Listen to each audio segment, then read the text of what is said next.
दोस्तों हर वो व्यक्ति जो म्यूचुअल फंड या स्टॉक मार्केट में इन्वेस्ट करता है या करना चाहता है, उसके मन में ये सवाल आता ही आता है कि वो कैसे इन्वेस्ट करें। क्योंकि आपको दो ऑप्शन मिल जाते हैं, पहला एसआईपी, दूसरा लमसम। एसआईपी में आप थोड़ा थोड़ा पैसा मंथली या क्वार्टरली किसी म्यूचुअल फंड या स्टॉक में इन्वेस्ट करते हैं। वहीं दूसरा ऑप्शन आपको मिल जाता है लमसम, जिसमें आप एक बार में ज़्यादा पैसा किसी म्यूचुअल फंड या स्टॉक में लगा देते हैं। तो आपके मन में भी ये सवाल आता ही होगा कि हम कैसे इन्वेस्ट करें, एसआईपी या लमसम, हमारे लिए क्या फ़ायदेमंद होगा दोनों में से। दोस्तों ये वीडियो पूरी देखना। इस वीडियो में आपकी एसआईपी और लमसम को लेकर जितने भी सवाल हैं वो दूर हो जाएंगे।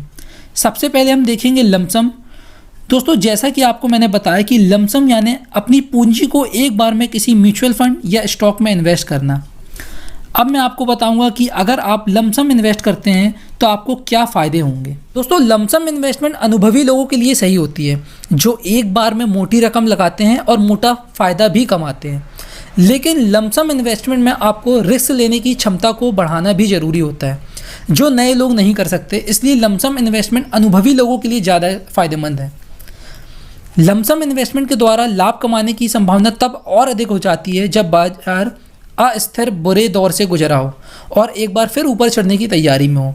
जैसा कि आपने देखा होगा कि कोविड के समय सभी कंपनी के शेयर्स अपने निचले स्तर पर आ गए थे, और अगर उस समय आपने लमसम इन्वेस्टमेंट करते तो कुछ साल में ही 2, 3, 4 गुना फ़ायदा देखने को मिल सकता था आपको। लमसम इन्वेस्टमेंट लॉन्ग टर्म में आपको अच्छा खासा रिटर्न दिलाती है। अगर आपने सही समझदारी से इन्वेस्टमेंट की हो तो मार्केट में गिरावट आती है तो यह लमसम इन्वेस्टमेंट का एक अच्छा मौका होता है। लेकिन लमसम इन्वेस्टमेंट के जिस तरह फ़ायदे हैं आपके लिए जानना ज़रूरी है, उसी तरह नुकसान जानना भी बेहद ज़रूरी, नहीं तो आप अपने आप को नुकसान पहुंचा सकते हैं। जब आप लमसम इन्वेस्टमेंट करते हैं तो टाइमिंग इसके लिए बेहद ज़रूरी है। दोस्तों मान लीजिए आपने तब इन्वेस्ट किया जब पहले से ही मार्केट ऊपर है, तो रिस्क रिवॉर्ड रेशियो कम हो जाता है, और बाजार अगर गिरता है तो पोर्टफोलियो डिवैल्यूएशन भी हो सकता है। दूसरा दोस्तों, अगर आप लमसम इन्वेस्टमेंट शॉर्ट टर्म के लिए करते हैं तो भी आपको आपकी इन्वेस्टमेंट में रिटर्न देखने को नहीं मिलेगा। दोस्तों अब हम देखेंगे एसआईपी यानी सिस्टमैटिक इन्वेस्टमेंट प्लान। एसआईपी में हम किसी म्यूचुअल फंड या स्टॉक में एक बार में ज़्यादा पैसा नहीं लगाते, बल्कि थोड़ा थोड़ा अमाउंट इन्वेस्ट करते हैं। एसआईपी के कुछ फ़ायदे देखते हैं अब हम।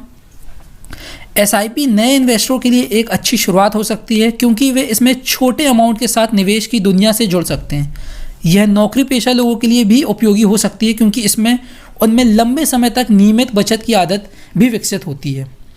दोस्तों एसआईपी में आपको रुपी कॉस्ट एवरेजिंग का फ़ायदा देखने को मिलता है, जिसमें जब बाज़ार में तेज़ी होती है तो आपको कम शेयर या यूनिट की खरीदारी होती है, और जब मार्केट में गिरावट होती है तो ऑटोमेटिकली ज़्यादा शेयर या यूनिट की खरीदारी होती है।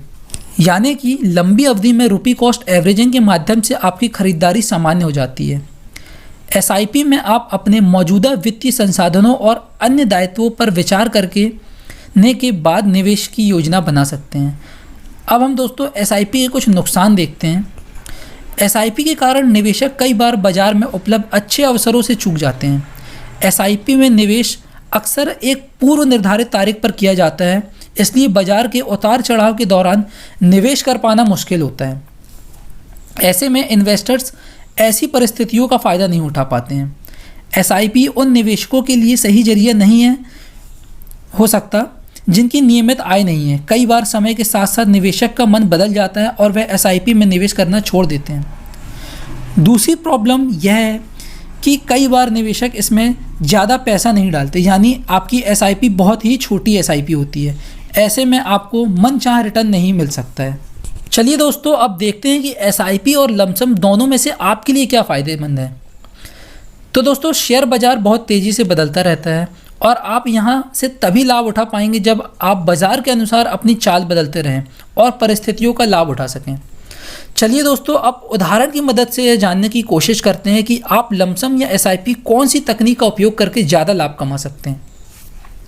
मान लीजिए आप किसी म्यूचुअल फंड या स्टॉक में 1 लाख रुपए की लमसम इन्वेस्टमेंट करते हैं, और अगर मार्केट में तेज़ी आती है तो आपको आपकी लमसम इन्वेस्टमेंट पर अच्छा फ़ायदा मिल जाएगा। वहीं अगर आपने यह डिसाइड किया होता कि आप हर महीने 5,000 या कुछ और छोटा अमाउंट इन्वेस्ट करेंगे एसआईपी के ज़रिए, तो आपको कोई ख़ास फ़ायदा नहीं पहुंचता। मार्केट में जो तेज़ी आई उसका आपकी इन्वेस्टमेंट में कोई फ़र्क नहीं पड़ता। दोस्तों अभी हमने देखा कि किस प्रकार लमसम इन्वेस्टमेंट आपको अच्छा रिटर्न दिला सकती है। अब हम देखेंगे दूसरा एग्जाम्पल। तो दोस्तों बाजार एक ऐसी जगह है जो बदलता रहता है और एसआईपी इन उतार चढ़ाव के जोखिमों को कम करके फ़ायदा पहुंचाती है। मान लीजिए आप लमसम की जगह एसआईपी के माध्यम से अपने 1 लाख रुपए इन्वेस्ट करते हैं, जिसमें आप हर महीने 500 रुपये किसी म्यूचुअल फंड या स्टॉक में इन्वेस्ट करते और पहले महीने आपकी 5000 की इन्वेस्टमेंट में आपको 100 शेयर या यूनिट मिल जाती। अब मान लीजिए अगले महीने मार्केट में गिरावट आ जाती तो आपको आपकी 5000 की ही इन्वेस्टमेंट में 100 की बजाय ज़्यादा शेयर या यूनिट मिलेगी और इस तरह मार्केट के उतार चढ़ाव का फ़ायदा आपको एसआईपी के ज़रिए मिलता है।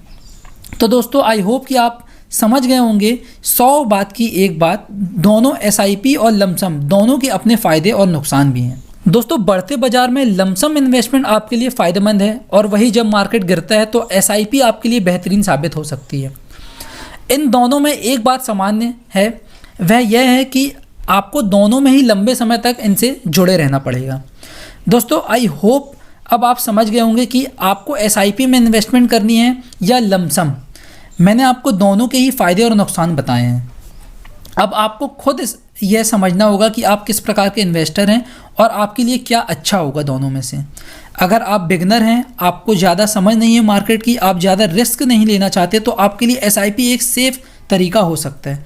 वहीं अगर आपको मार्केट की समझदारी है, आप ज़्यादा रिटर्न चाहते हैं और उस रिटर्न के बदले रिस्क ले सकते हैं, तो आप लमसम इन्वेस्टमेंट भी कर सकते हैं। तो दोस्तों अगर वीडियो अच्छी लगी हो तो चैनल को सब्सक्राइब कीजिएगा और वीडियो को लाइक कीजिएगा।